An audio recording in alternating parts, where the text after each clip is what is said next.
But the core of the story, which is with anybody, no matter who they are, the core is the heart, the soul, and the family story, and that's what was the most important to me. I still own all the dresses.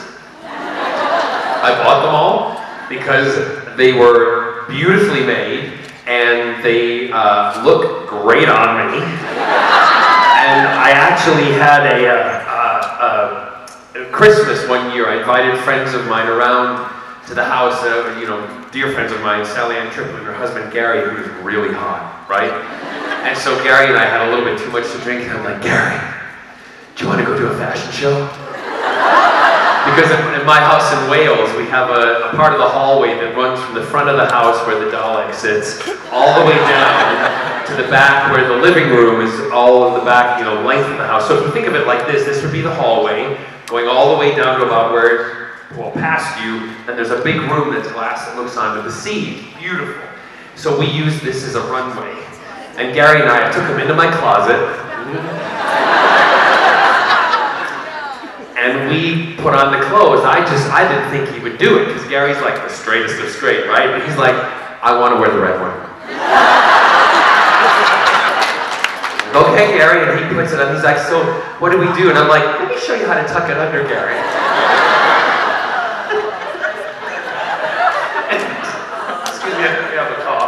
And Sally Ann on the living room says, don't you touch it! It's mine! Like, too bad, he's in my closet now! And we did a whole runway show of all the costumes from La Cage aux Folles. It was great. But I love the show, I love doing it, I think it's great. It's a wonderful thing, and that's kind of not how I prepared, but you get the gist of it, don't you? See, I go off on a tangent. You're welcome. Hello. Hi, I'm back here. Oh, hi back there. I can tell why Eve, Miles, and you get along really well. I taught her everything she knows. Yeah, she talked a lot of smack about you last year, so I expect you to return the compliment. Really? Yeah. But the other question I have is that you tweeted a little while ago about your radio broadcast and wanted people to put out or give you suggestions as songs that stick in their head or have great meaning for you.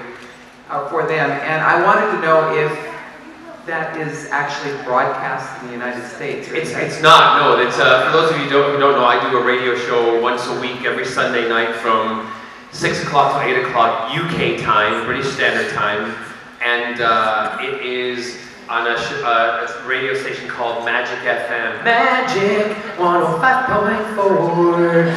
The John Barrowman Show, Good Mood Music Radio. Hashtag Magic of Barrowman. They pay me, I have to know it all. But basically it's all the music that I love. It's music that I think you guys will love. You can listen to it on an app that's called UK Radio App Live, I think it is. And download it, you can listen, and it's on here then.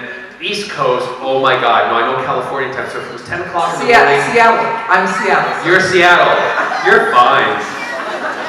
So here it would be 1 o'clock in the afternoon, 1 till 3.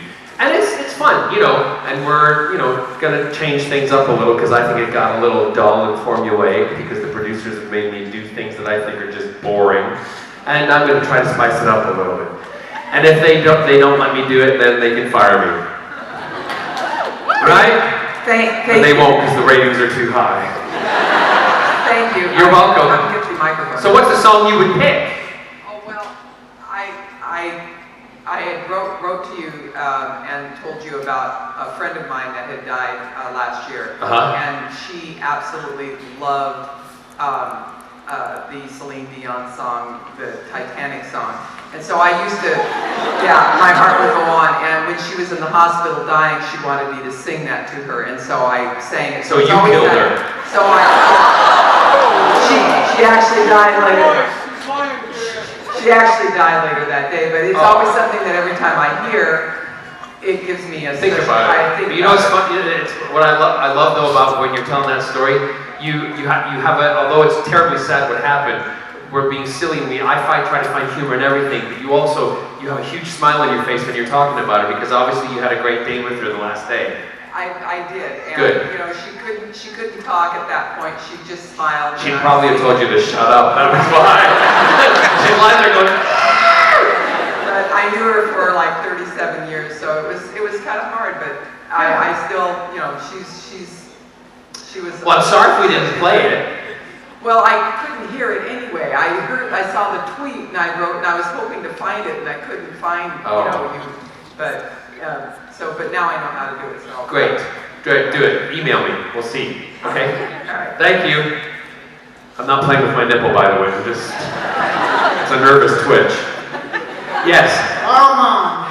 How are you? Hi, my name is Jesse. I come from New York City, and I have a very weird question, actually.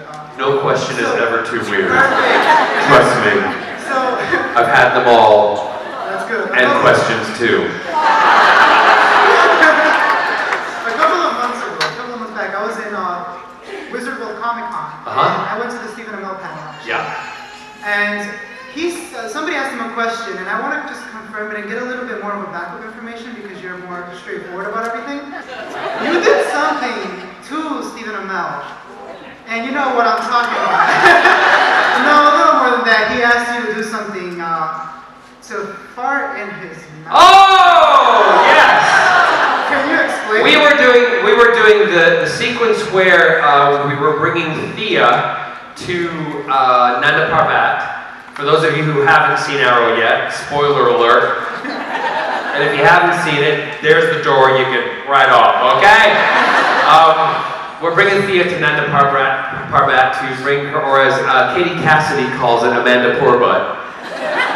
We were doing the sequence and she said, "So, are we going to Amanda Poorbutt?" And we all went, "Excuse me?" And she went, do it again. We're rolling. She's going, "So, do we have to go to Amanda's Poorbutt?" Oh my God, it's Nanda Parbat. So we all call it Amanda Poorbutt now. We're bringing Thea there because we're going to get her into the Lazarus pit to resurrect her, okay? And it's a late night sequence. We're in North Vancouver, quite a bit north, in British Columbia, and we're filming in a quarry. Jesus, Doctor Who, I'm in a quarry. You know, it's the story of your life when you're Doctor Who. You go to film in a quarry. I go to Arrow, I think, yes, it's going to be amazing sets, it's kind of Hollywood. I'm in a quarry. Cold and rainy. So we're standing, and it's a quarry we're filming, and they put the back, you know, the green screen up, and everything can be put up for Nanda Parbat. We're bringing Thea's body up. Oliver's carrying her. It's then me, David, Ramsey, Emily, and we're walking up. I think that was all of us who were in the sequence. And we're walking up, and we're supposed to stop, and Oliver then walks forward with Thea's body, hands it over, and then he talks to Raz Al Ghul, Raish at that time, who now is me.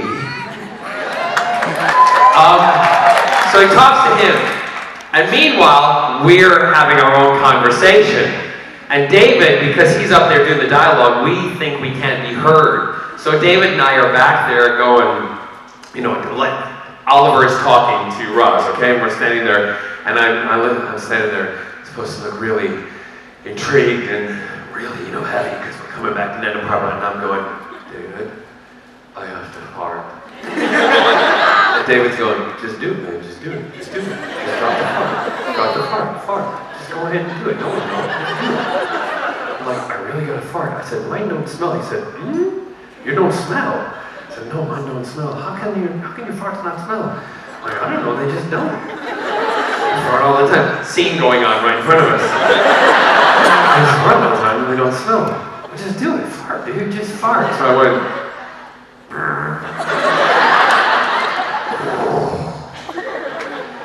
And they said, cut. And I look at David and I go, do you smell it? He goes, no, I can't smell anything. And then Stephen turns around and he goes, fart in my mouth and prove it.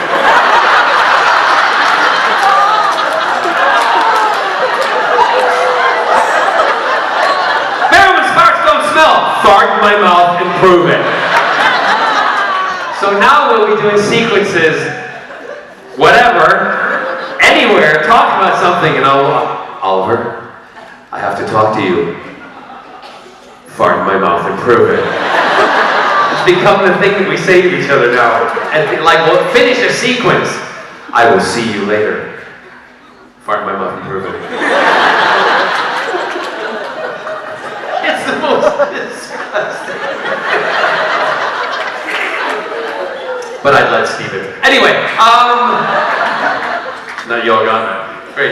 Yeah, That's the same, isn't it? Yeah? Mm-hmm. See?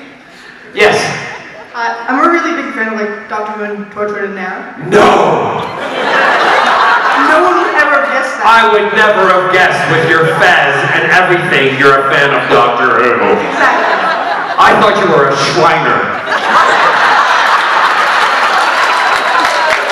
Where's your car? Can you imagine if they had done an episode with the doctor in one of those little cars? And his fez on. What am I doing here? Are you keeping up? Good. How do you fart? So what have I just done? All at once. There's talent. I was wondering. Fart in my mouth